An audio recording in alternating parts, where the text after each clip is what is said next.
যা, স্কুলে যা। বাড়ি থেকে কি করবি? আব্বা আমি স্কুলে যাব না। স্কুলে যাবি না, চুরি করবি? হোসেন বাবা তুমি কান্না করো কে? হ্যাঁ আব্বু মারছে। কিসের জন্য তোমাকে মারছে? স্কুলে না যাওয়ার কারণে মারছি। কিসের জন্য তুমি স্কুলে যাইতে চাও না কে? ফোন চালানোর কারণে। স্কুলে যাওয়া বাদে ফোন চালালে তো আব্বু মারবই। আপনিও এখন আব্বুর মতো কথা বললেন। তুমি যদি স্কুলে যাও তাহলে তোমাকে একটা গল্প শোনাবো। কি গল্প? School life. চাচা বলেন দেখি একটু। আগে তুমি বাবা স্কুলে যাও। ঠিক আছে চাচা, স্কুল থেকে আসলে গল্পটা বলা লাগবো। আচ্ছা বলবো, তুমি তাহলে যাও। চাচা, জি বলেন। আপনি একটু বাজারে যান। কিছু লাগবো? কিছু কাঁচা বাজার লাগতো। আচ্ছা তাহলে আমি যাই।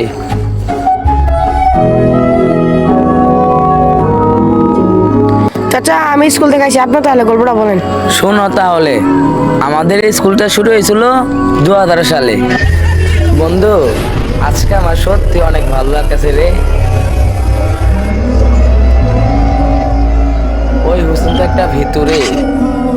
তুই তো ভিতুই, তুই আবার মিথ্যা কথা বলস। তাই না রমজান রে? রমজান হোসেন ভিতু না রে? কিরে তোরা এনে কি করস? ক্লাসে তো স্যার গেছে। তাড়াতাড়ি চল। কিরে ক্লাসে যাওয়া তুই কই দাস? আজকে তো ক্লাসে ক্লাস করাবো না, মাঠে ক্লাস করাবো। তাড়াতাড়ি আয়। আজকে ক্লাসে এত পোলাপান কম কে? কি রে তখন কইছিলি? আসলে স্যার একে গেছিলাম। ক্লাসের টাইমে একে যাও কেন? এনে কি পড়াশোনা করতে আইছো? জি স্যার। রমজান দাঁড়াও। জি স্যার বলেন। কোন কবি কারোর প্রশংসা করেছিল? রবীন্দ্রনাথ ঠাকুর। রমজান বসো। শিয়াব দাঁড়াও। জি স্যার বলেন। হুমায়ুন কবি কর্মজীবী কোথা থেকে শুরু হয়েছিল? বাংলাদেশের কৃষি বিদ্যালয় থেকে। শিয়াব বসো। এই ক্লাসের গুণধর ছাত্র দাঁড়াও। জি স্যার বলেন। সাকিব বলো তো মানুষের কিসের অভাব? স্যার জ্ঞানের অভাব। কিরে কি বললি এটা? স্যার হইছে? না।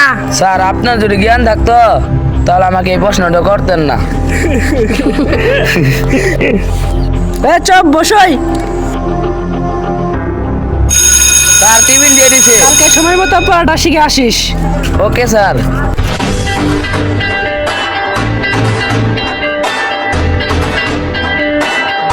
ওই দাঁড়া, টিফিন তো দিয়ে দিল, এখন 1 ঘন্টা কি করবি? চলে নে আড্ডা দেই। চলে নেব। মামা ক্লাসে স্যার কিন্তু আজকে হতবাক হয়ে গেছিল গা। মামা ঠিক বলছস। হোসেন তাহলে তুই দোকান থেকে কিছু কিনে আন। টাকা দে। তোর কাছে টাকা নাই? কিন্তু আছে, আজকে তোর টাকাটা লাগবো।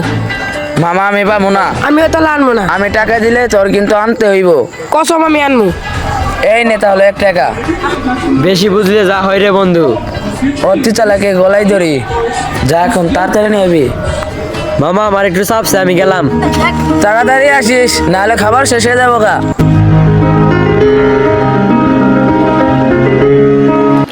রে তোরা এখানে কি করস? শিয়াব এক যে বিজয় মারতাছে। কি কস?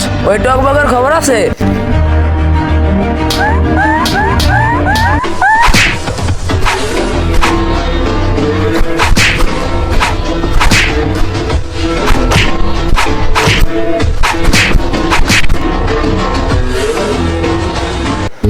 আর এভাবে আমাদের স্কুল লাইফটাই শেষ হয়ে গেল।